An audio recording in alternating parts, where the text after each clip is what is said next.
Welcome to Buzzing Headlines. I'm your host, Fawn Stone, and today we have a guest correspondent, MSNBC political analyst, author, and Georgetown University professor, Dr. Michael Eric Dyson.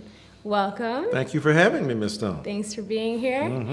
Now, Walter Scott, a 50-year-old African-American man, was shot in the back and subsequently killed by a white officer, Michael Slager, after he was stopped for a broken taillight on April 5th.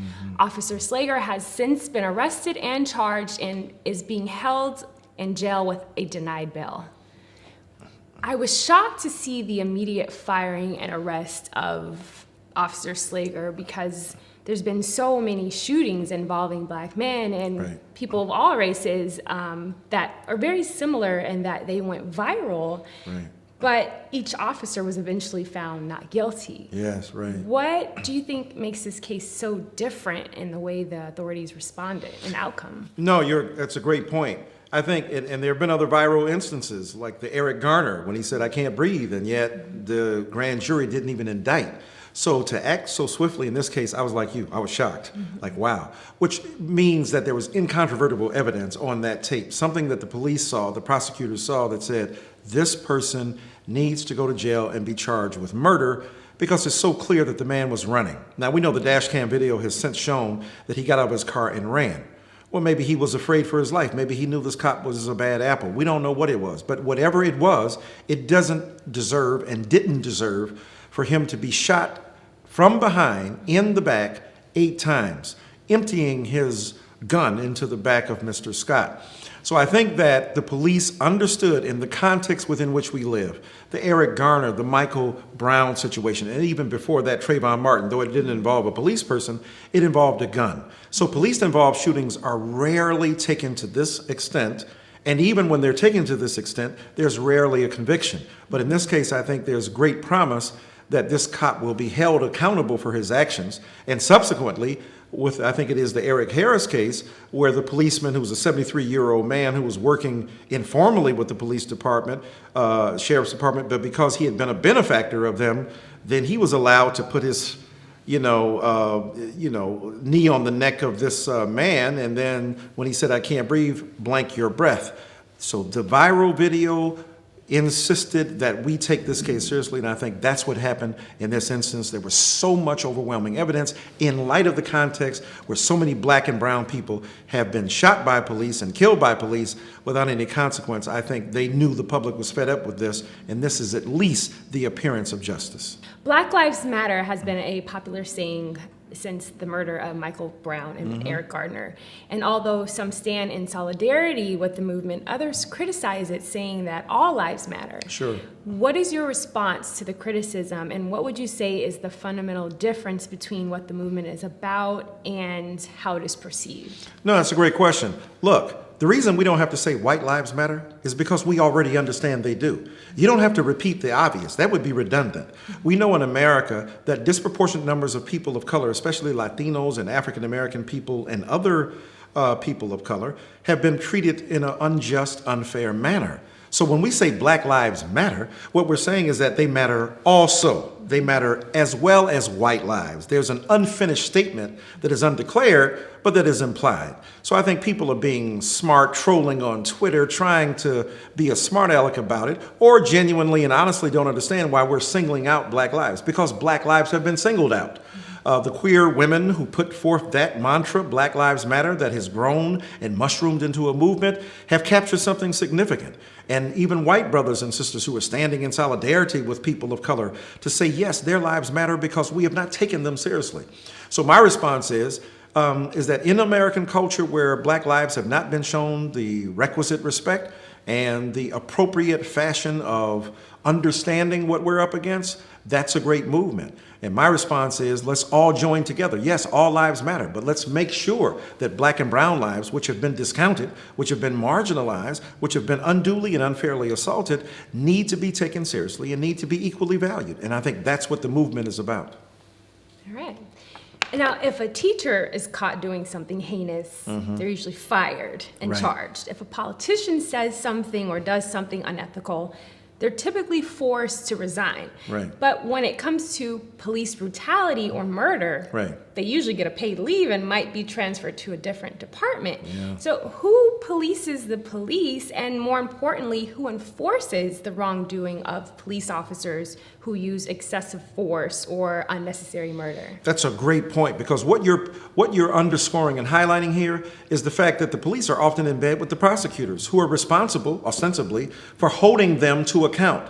But if the police officers are in bed, so to speak, with the prosecutor, as we saw down in Ferguson, where Bob McCullough refused to really advance the case of Michael Brown, he was basically serving as defense attorney for Officer Darren Wilson. And like you said, paid leave. They're not fired immediately. Look at what they're doing in Atlanta, where they're giving teachers 20 years probation for cheating on a test, when rapists and muggers and now cops who kill people of color get off with a bare slap on the hand.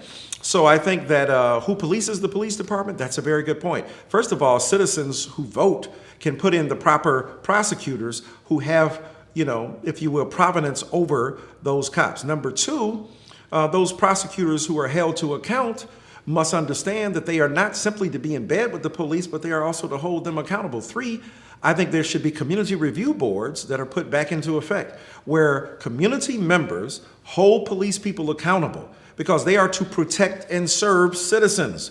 We are not to serve the police department. But the attitude of so many police people in this country is that they are so privileged and so deserving of extraordinary protections when they are supposed to be protecting us. So unless we vote, unless we hold police people accountable through community review boards and police review boards, and have community policing, which means if you come out of a neighborhood and live there, you should be the one policing it, because the likelihood is the people would know you, you would know them, you wouldn't tend to shoot somebody that you have a relationship with, and they may tend to respect you more than police people who are imported from outside. And so when all of that comes into play, then we have a more reasonable system of accountability. And as a result of that, I think the likelihood of people being murdered arbitrarily by police people will be significantly reduced. The 2016 election is 18 months away, and both the Republican and Democratic parties have announced their initial candidates. On the Republican side, Senator Marco Rubio, Senator Ted Cruz, and Senator Rand Paul have all announced their run for presidency in 2016. After much speculation and denial, Secretary of State Hillary Clinton finally confirmed last week that she will be, in fact, running as president. Do you think that America is ready, finally, for a female president? And do you think that if she wins, that she will follow closely to what her husband, former President Clinton, had on his agenda? Yeah, no, that's a great question. I think yes. I think America is ready. Ironically enough, it's been paved, that is the way, by the previous occupant of that office, which is our present president, Barack Obama. Having overcome the racial divide in such an epic fashion, I think the country is now more used to difference playing its role. Marco Rubio would be the first Latino president. Ted Cruz would be the first Canadian, just joking. So there's no question that Hillary Clinton, who has enormous experience, former First Lady, former Senator of the United States Senate from New York, the former Secretary of State, and now a serious presidential candidate. And I think America definitely is ready for her, ready for Hillary. And I think should she govern, she would be in the mode of Barack Obama and Bill Clinton. And they are centrist Democrats. They are not liberal in their party's eyes. They are to the center. Now, they run left, and I think if Senator Warren gets involved in this race and pushes Hillary to the left, that will be to good effect, but eventually she will course correct and return to the center.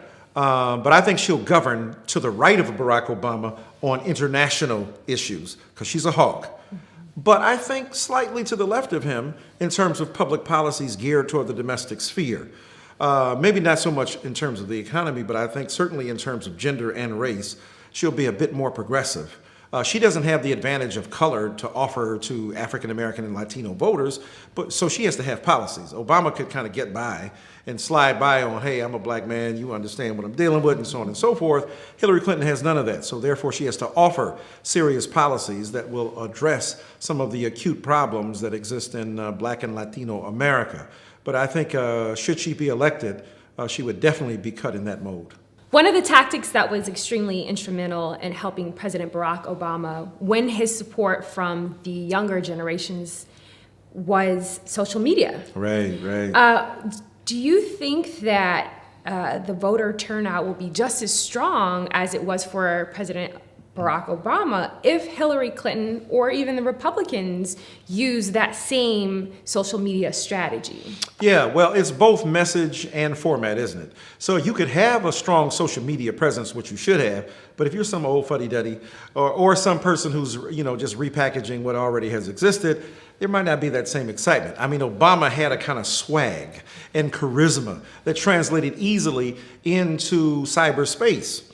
And as a result of that, he was able to Facebook, Twitter, Snapchat, Vimeo, Vine, all the stuff that's out there, Instagram, and he was able to brilliantly take advantage of that. I think any candidate coming after that, because he's the first digital president, he's not, he's the post-analog president, which means you got to get with it. You got to get on your, texting, you got to get on your phone calls. You can't just eat pizza in a place where nobody knows you, as Hillary Clinton. You got to get on that social media and work it. And if you do, and you're able to capture the millennials, because after all, you have to do that to capture that millennial vote, you've also got to translate some of the substance. What are the issues that millennials are concerned about? What about their insurances? What about, the issues that affect them directly in terms of jobs and the kind of work that they have available to them?